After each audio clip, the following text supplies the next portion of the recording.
باقی کال دیتا ہے کہ آپ ہڑتال کریں اور ایک دکاندار دکان کھول دیتا ہے تو اس میں تو اسے گناہ تو نہیں ہوتا؟ یہ ڈاکٹر صاحب اس کی نیت پر میرا خیال ایسا تو کوئی نامراد نہیں ہوگا کہ کلمہ پڑھے اور پھر اس لیے کھولے کہ میں نہیں، مجھے حضور سے کوئی طرف نہیں. ویسے لوگوں کی مجبوریاں ہوتی ہیں کاروبار وغیرہ کی. نیت اگر ٹھیک ہے تو پھر بدزنی نہیں کرنی چاہیے، وہ بھی کلمہ گو ہے. اس بارے میں کوئی مسلمان اختلاف نہیں کر سکتا. اللہ کے رسول ہی تو سب کچھ ہے ہمارا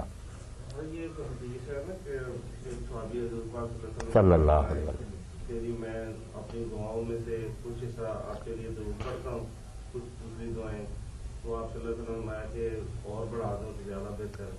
تو پھر وہ 2-3 دفعہ ریپیٹڈلی تھا تو بھی اس میں کہ اچھا میں سارا ہی اپنی دعا کا جو حصہ ہے نا وہ آپ کے لیے ضرور پڑھنے کے لیے وقت کر دیتا ہوں. تو وہ اگر ہم سارا ہی ضرور ہی پڑھتے رہیں تو کیا اس بارے میں ذرا ہمیں بتائیں؟ یہ بہت اچھا سوال آپ نے کیا. اس حدیث پاک کے فہم میں بھی لوگوں کو غلطی ہوگی جس کی وجہ سے دعائیں چھوڑ بیٹھے، صرف درود ہی پڑھنے لگے. حالانکہ جب ہم حضور کا اسوہ حسنہ دیکھتے ہیں نا تو آپ بہت دعائیں کرتے تھے قدم قدم پر. دعا کے بغیر تو چارہ ہی نہیں، اللہ سے مانگتے رہنا چاہیے نا. اگر اس حدیث پاک کا یہ مفہوم لیا جائے کہ باقی سب چھوڑ دو تو سارا دین ہی لٹ جائے گا. قرآن مجید میں اتنی دعائیں ہیں رسول اللہ نے کی ہیں، تو یہ اہل علم حضرات بھی بیٹھیں یہ بھی سمجھیں. اس کا صحیح مفہوم جو ہے نا وہ حضرت امام جعفر صادق نے فرمایا. جب ان سے لوگوں نے پوچھا انہوں نے کہا اللہ کے بندوں کیا کرتے؟ حضور خود اتنی دعائیں کرتے تھے، سکھائی وہ چھوڑ دے رہی، دریا برد کر رہی. انہوں نے کہا پھر اس کا مطلب کیا؟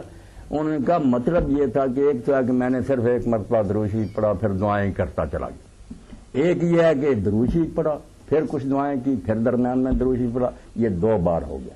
ایک ہے کہ ہر دعا کے ساتھ بہت پیارا مفہوم سمجھایا. آپ دعا کرنے لگے اللہم صلی علی پڑھا ربنا آتنا فی الدنیا، پھر اگلی دعا شروع کرنے لگے پھر اللہم صلی علی محمد وعلیہ، پھر آگے ربنا آتنا، یعنی ہر دعا کے آغاز میں پڑھتے جاؤ. اس نے کہا آپ سے انصاف ہوا. دعائیں بھی اپنی جگہ